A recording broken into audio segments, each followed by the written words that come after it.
We've got the 57 back in the shop. What makes this Explorer swap different than the rest you've seen? I'm using a model that has IRS. That's right, no leaf springs, no solid axle, no Mustang swap rear end. To my knowledge, nobody's ever done this, and that's one of the reasons we did it. But the second is because it's already in the chassis. Is this a mistake? Maybe. But the thought of having IRS in a 57 Ford F100 kind of gets me giddy. Because from a performance standpoint, especially the handling aspect, you're not going to beat this setup. Let's learn if it's worth it to be the first one to try it. Sometimes you take one for the team. If it doesn't work, we change it. It's not a big deal. We do this all the time. The main goals are get the bed mounted, get the front end mounted with real mounts, everything bolted together, back on, and just see where this thing finally sits. Got a lot going on. Ready, anxious to get back on this. The Texoma F100 Roundup really sparked my interest back into this build. Don't worry if you're here for tetanus updates. The Mustang's going to be, it's coming quick. I've got the turbo kit. It's running good. It's got good oil pressure. Sounds healthy enough to cram boost down its throat. So that's the plan.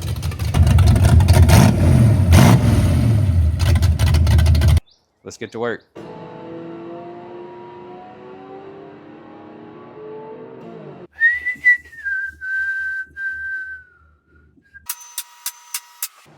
All right, so the bed's mounted in the front, not mounted in the back. Okay, so first things first, we're gonna grind off the tack welds that I tacked the bed to the frame with. And if you're like me, your tack welds are actually the best welds you'll ever do and the hardest ones to deal with.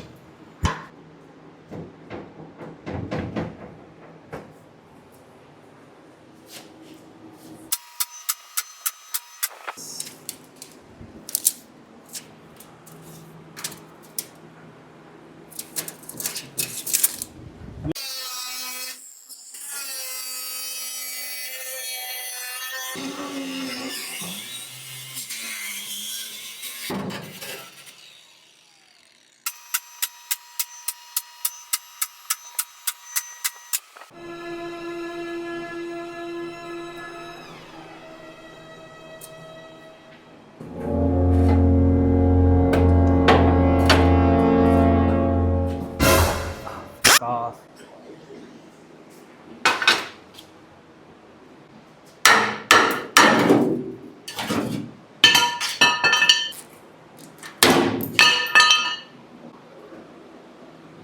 Okay, now that those headhunters are out of the way, we're gonna build some plates for the back of the bed mount. I've got some 10 gauge drops from previous projects, cleaning them up a little bit. I'm gonna use the Art Captain Cut 55 Pro Lux to cut this stuff out. Man, a straight edge, it makes cutting metal like this like trimming hot butter.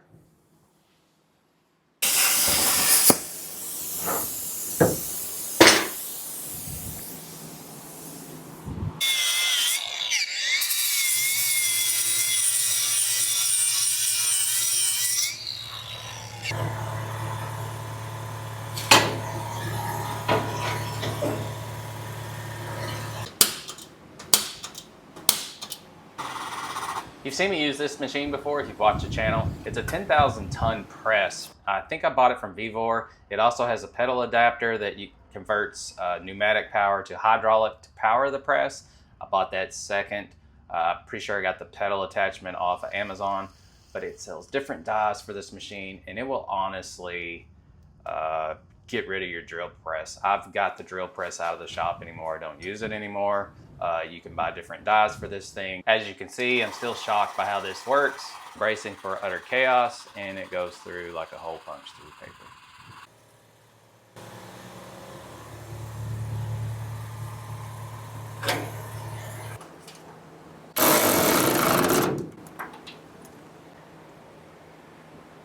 Oh, that's close. Yeah, that's good nuts, man. Got an idea. There we go.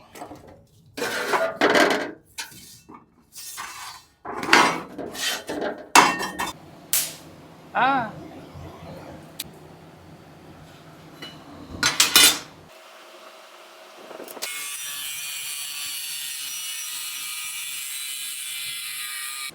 Okay, so what I'm doing now is I'm just going to C-clamp these two pieces together.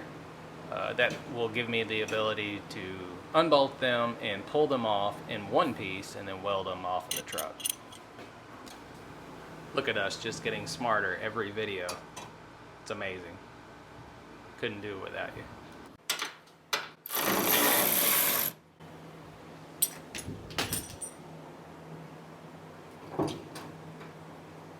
There are some small rubber mounts in between the truck body and this mount. They're actually off of a body mount kit that I had that I never used. Shocker.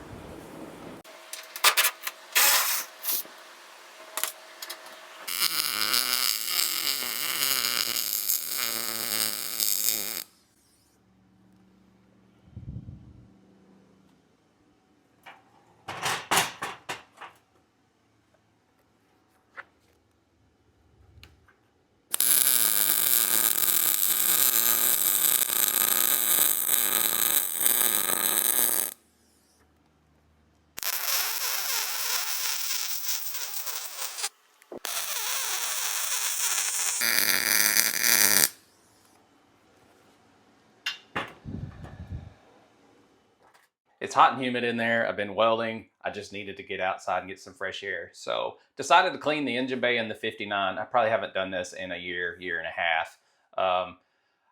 No big science here. I start with simple green typically, but I think this is some purple crap from the Dollar General. I'm out of simple green. Spray the engine down when it's cool. Rinse it off with a water hose. You know, you don't have to be thorough with a power washer. That helps if you got it, of course, but this is more of a mental break than anything. Now, I do have an interesting hack for cleaning engine bays, and I'll show you at the end of this video. If you're somebody that likes a clean engine bay and doesn't like to work at it that bad, stick around. You're not going to want to miss it.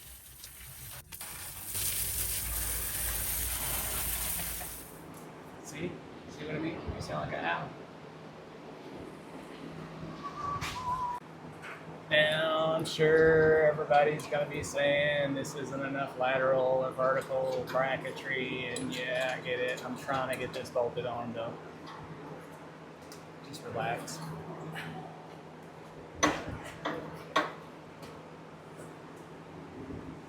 Never had a bed fall off. Never.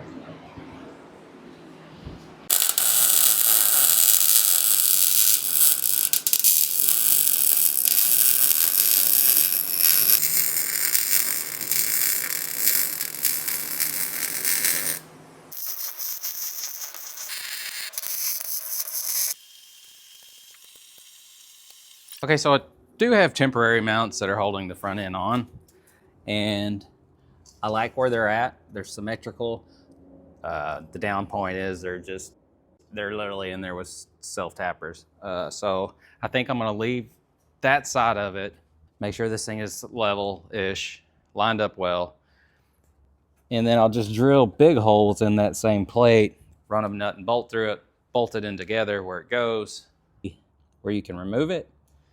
And then once that's in place, I can unbolt it, pull the front end off, and really build these brackets to the core support. Get the core support mounted, it mounts to the cab. Honestly, that's gonna be good enough to hold it. I do have the ability to come up with another mount where the factory mount would be for the inner fenders that are no longer on it.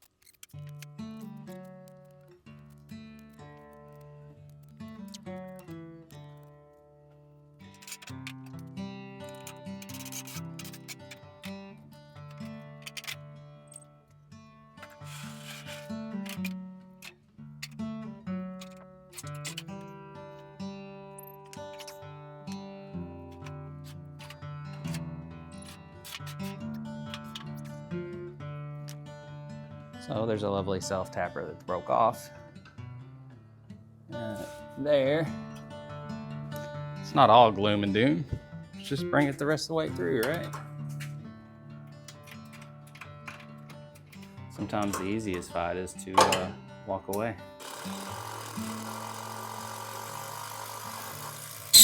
Ooh. Ah. Oh. That sound pierced my soul.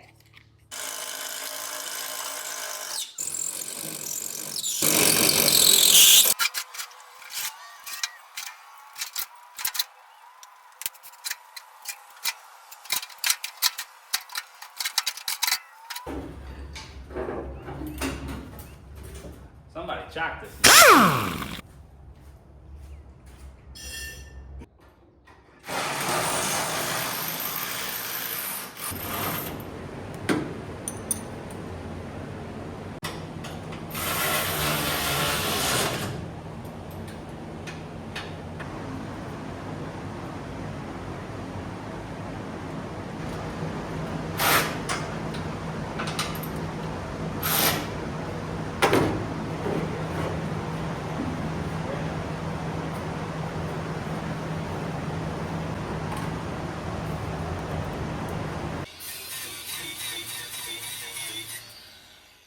I'm not trying to turn this into an Art Captain commercial, but I'm really to the point where I'm going to leave this machine out on the workbench.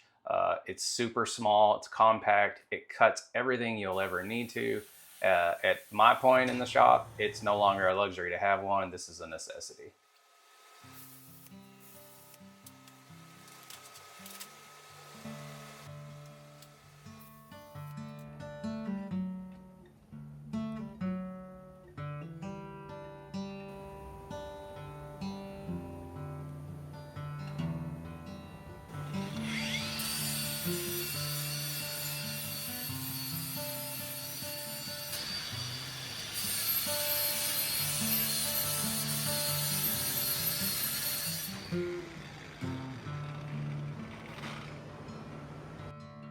Okay, so for everyone that was bragging on Texas about how nice it is in the winter, it's already hot in May, so we're even.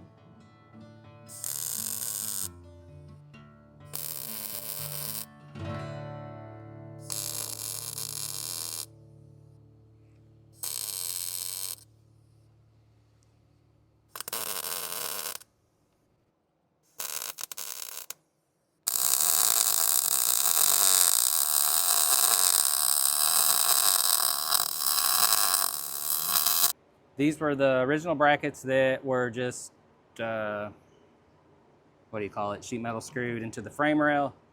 I kept their position because I liked where they set the frame. Welded them to this bracket, built a gusset to bracket these two, to keep this from flexing, and then I made this bracket, which is the original bracket cut off that typically would just bolt to the core support, welded it solid to there. So now all of this is just actually part of the core support and will bolt into the sides of the Explorer frame rail. Now, what I'm going to do to make it a little easier is I'm going to cut the bottom section of the frame rail out where these bolt where access to these bolts would be. That way you can unbolt it and bolt it to the frame without killing yourself. Okay, so I went ahead and cut the bottom of the frame rails out so I could get this bolt access that I'm talking about. And right now I'm welding in some small pieces of round tube just to keep the bottom section of that frame secure.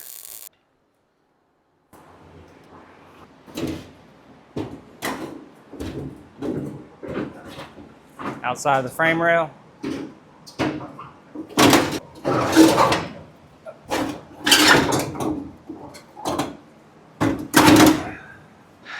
Shit.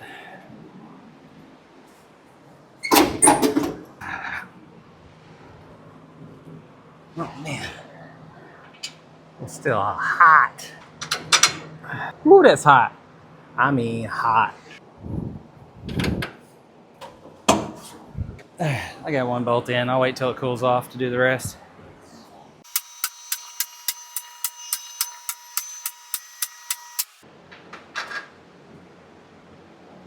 He's inside out, they say. All right, needing pliers.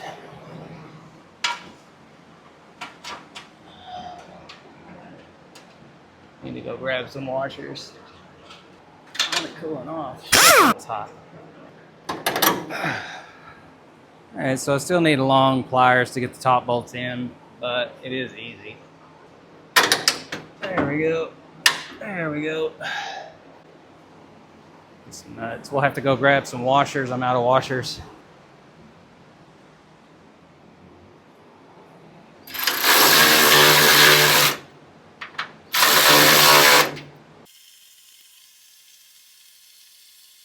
Okay, so the bed's mounted in 4 spots. It's not mounted in the center of the bed just because there's not a bed floor to mount to right now. The front end brackets are built and they're mounted. The front end's where it needs to be. So we're gonna call that a win for now. I've got all new hardware to the seals, the door things, all that stuff. So all this have to come off again.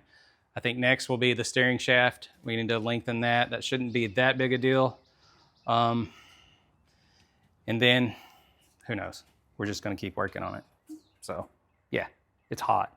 Like it's hot, it's humid, isn't it? Yeah, annoying. Okay, so what's the secret to a clean engine bay? Let me show you, but don't tell anybody. So what is this white stuff you're seeing?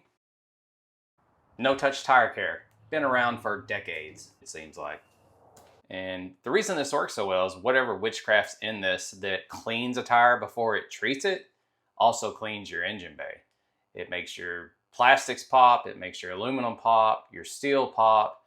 You spray it on, you let it sit for an hour or so, you come back, you wipe off whatever little residue is left behind, and bam, your engine bay is detailed, looks like you spent hours on it, and you're winning awards at car shows. About an hour later, I bathe it like I showed you probably once a year. In between those baths, it's nothing but no touch and a rag. Half the time I don't even wipe it off.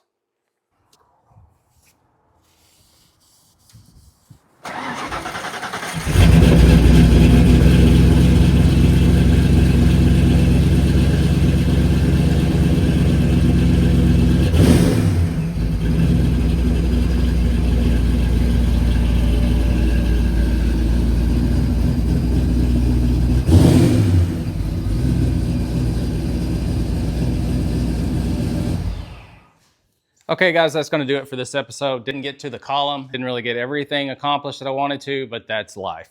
And the reason we're having to do the column is because now with the cab permanently mounted, I'm off by about an inch. So my advice to you would be don't address the column until your cab is mounted where you want it, but more than likely you're not doing a YouTube channel, you're just building a truck, so you're gonna be better at this than we are. Let me know in the comments what you wanna see next. I'll completely ignore it and do whatever I want to do, but I do want to get you guys involved. So I'm going to be selling door sill plates for 57 through 60 F100. So if that's something you're interested in, hit me up. There's a couple of people that have already bought them. And then 3 or 4 of you guys I'm talking to that want a set. We just got to figure out how to sell them, how to ship them, and what they're worth. They're so expensive that nobody buys them, and that's something that's horrible when we can make that stuff for you cheaper. I'm probably looking at, for a base model like these that are just raw steel, 125 bucks shipped. So, you know, unless you live in like Afghanistan or somewhere, it's gonna be a little more. But so if you're interested in that, hit me up in all the ways. We're on Facebook, we're on Instagram, we're on TikTok. If you're not following us over there, follow us over there, because there'll be daily updates and reels and whatnot on what's going on in the shop. For those of you that knew that, you knew we were already working on this. So please don't beat me up on the mounts. They're not done. I just wanted the top sides done. That way the truck's on the lift. I can build from underneath. Still don't know what I'm gonna do back here. You'll have to stay tuned. Or don't stay tuned if you don't wanna know.